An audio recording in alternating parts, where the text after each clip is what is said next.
Hey, happy Friday, everybody. Hope your Friday's treating you well. I'm gonna get a fire in today. May not be till after the sun goes down that I get it published, but I told everybody I was gonna get that initial burn done on that tent stove. Well, it just so happens I spent a good portion of yesterday's late afternoon actually doing that, and I had it all on the GoPro, and then the GoPro varmints, or the moles, that's a good word now, huh? Mole. The moles did away with my video. I don't get it. So like 9-year-olds can make TikTok videos and publish them all over the world on a GoPro, but a 60-plus guy can't figure out how to get media off of a GoPro onto an iPad to publish it on the YouTube page. Anyway, whatever. So here it is. It got. That's not very good English. We did a burn last night, and there's the remnants of it. We even did a water boil. And it was a fat wood fire to get it going, so we broke it in just right. But I did discover some things last night that I'm not real happy with, so we are going to do a burn a little bit later this afternoon. But I'm going to clean it all up, and I'm going to take it in the shop, and I'm going to make a couple quick mods, and then hopefully we're going to get it back out here, and we're going to get a fire built in it, and hopefully do a boil water test again. I already had lunch, or else I'd cook up some bacon and eggs, so I apologize because we didn't get that initial burn in together in Mr. Fab Creations neighborhood. So stick around, and won't you be my neighbor later, because we're going to take it in the shop, and we're going to tune it up a little bit after seeing what it did last night. So I'll be back. Thanks. I brought the stove back into the shop. I made some adjustments to it after losing the footage on the burn last night. There were some things that I saw while I went ahead with the burn. I had no idea that I lost the video footage until I went to transfer it. And hopefully this one will work. If not, this will be the first GoPro Hero that flies on its own if this doesn't work. So anyway, this stack of steel here, I'm going to go through. This is exactly what I did yesterday. I tried to explain what's going on. This is the front of the stove. You guys probably saw that from the intro. Taking on much of the design of my manger and the McGrilla and the real bill and that slide together, lay flat stuff. I wanted to do this, so it was a lot of fun. It was a lot of fun to do this build, but very time consuming because there's no blueprints. You got to cut out pieces of cardboard, make sure everything fits so you don't have big gaps and everything. So front of the stove, these dimples really stiffed it up. You know, I had my doubts about the back. These tabs that are welded in there, we'll talk about that when I go to put it together. There's one on each side and one on the back. So we'll start just like you do with your manger. You start with one side and you go from there. So you start sliding it all together as such. Always either the front or the back first, one side, and then either the front or back. So we got a front, a back, and one side on. This will be the other side. Let me turn this around so you can see. I gotta remember everything I talked about yesterday. So you don't have to have an ash pan. Depending on where you are, it depends what the Forest Service people want. But this little lip built into here lines up with the bottom of the stove on this side. So there's no way well, barring a miracle or a terrible miracle, there's no way that you're going to get hot ashes that fall through onto the ground, or coals, okay? So that all slides together like that. I'm going to turn this around. So we've got a bar here, and a bar along the back. That is for the baffle. The baffle goes in. Trying to remember, I think it goes like this. Try to figure out where the soot would have collected mostly, and I believe it's, yeah, I think it's there. Anyway, doesn't much matter. It's almost symmetric. False floor. This goes in the very bottom of the V, okay, so the coals don't go right down in the base of the V. This is some, I think this is either 14 gauge or 12 gauge diamond plate. That was left over from a trailer build or something like that. So that goes in the bottom. That wedges in the bottom, it can't turn. So that's what the fire gets built on. And I'm guessing again, let's put that right there.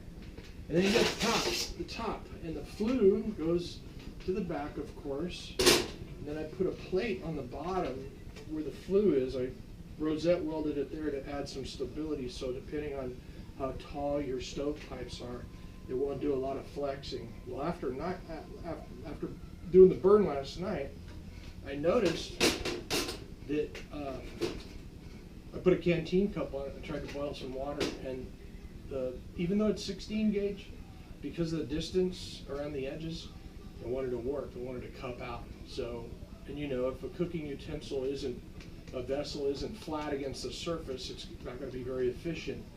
So today, I brought it in and I put it in my 20-ton press and pressed it on a piece of 1/4-inch flat plate and put some ribs in it, and then so the top of the cook surface now is relatively flat, and it should not warp.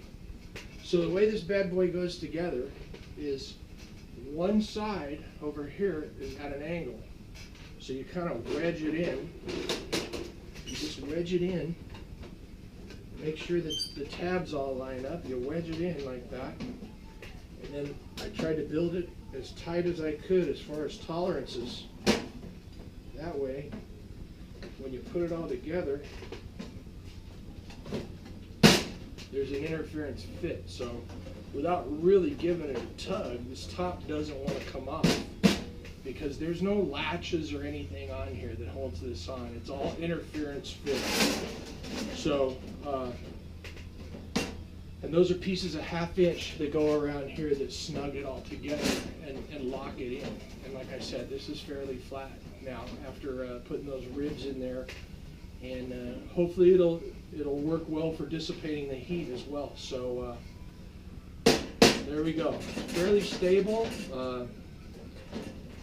Not saying it's earthquake proof, but little coat of header paint, black header paint, high heat paint. I live in California though, so let's see. Who's a hot rod? John the MI Woodsman, you're a hot rod dude. Maybe I might need you to send me some high heat paint, since if it ain't watercolors and crayons, you can't buy it in California. Just kidding, we can get paint here. So let's take this out back. Let's build a fire in it. That's going to be my Friday fire. I tried to cheat and get a video in last night, and maybe those were the fire gods telling me that I need to do it on Fridays. So we're going to pause the camera. I'm going to take it out back. We're going to build a fire in it and see if we can't boil some water. So I'll be right back. Okay, I've moved out into the burn area where we're going to test this for the second time. I wanted to show you,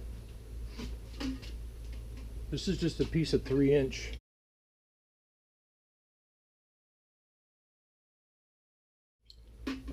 flue pipe that you get in the plumbing section at Home Depot or Lowe's. They use this for water heater or whatever. A lot of guys use this for the stoves. This stove is all 16 gauge. Unlike a lot of the titanium, well, actually a lot of the guys that build them out of HVAC sheet metal, I think that's 22 gauge. The titanium and the stainless, I can't tell you what that is. I know it's lighter. I believe it's lighter than 16. It might be like 18 or 20 gauge. I don't know. I know this stove is probably heavier than that. This thing comes in at a little over 16 pounds, but I built it to last, so never planned on packing it in. That's what the small stoves are for. So anyway, here's the, I don't know if you can see that. That's a kind of a cool little damper setup. It goes on here. And then of course you can add to it. So we're gonna light it with, I've got some kindling right here that we'll toss in here to get going. And then I'll throw some hardwood in, some pieces of hardwood. So this is a Pharaoh set that I got from Brother Dominic. It's made out of some little forkies. And of course, Nathan 4071, best Pharaoh rods ever. So let me get this going here. We got a little fat wood. This is my Fat Wood Friday and my debut of the stove, sort of. That's good. That's always fun. One and done. But then I'm not done, so it's always fun to say one and done. Hope everybody's Friday is a good day today. Looking forward to having a good weekend. Let's get this going in here. We'll get our fire rolling. That should take right off. To keep this from being too long, I'm going to shut this off until I get some hardwood in there and get a good blaze going. I'll be right back. Okay, got a pretty good fire going. Actually, going real well. Getting some decent temperatures out of the 300 on the door. Up on the surface, we got right in the middle, it's 530. Right over there, 565. It's got some cool spots. Now the damper starts right about there where that weld mark is. So everything from here on is open flame, and then the damper goes to the back, but that's still pretty hot, 450. So, and you can see there's hardly, the damper works. It's burning the gases. I guess that's the theory, is it burns the unburnt gases in there. It gives it a chance to burn it, so it's not smoke. It ends up being, see, you can hardly, there's relatively no smoke, which is good for me. So I'm gonna get,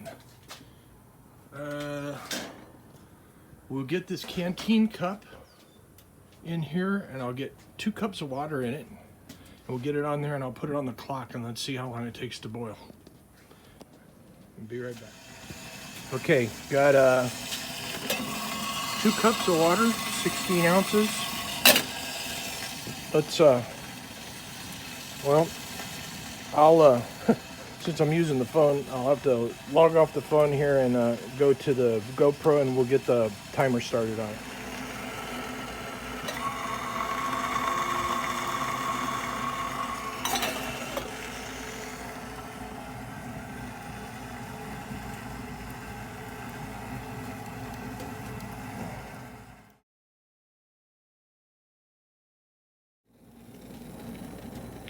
Well, there we go. 655 to a full roller. So, thanks for coming along. Happy Friday. I wish last night's initial would have worked, but today's been better. It actually performed better today than it did last night. Everybody have a great weekend, and I'll close this out with a little shot inside the stove with some flames. Happy Fired Up Friday. Take care, everybody.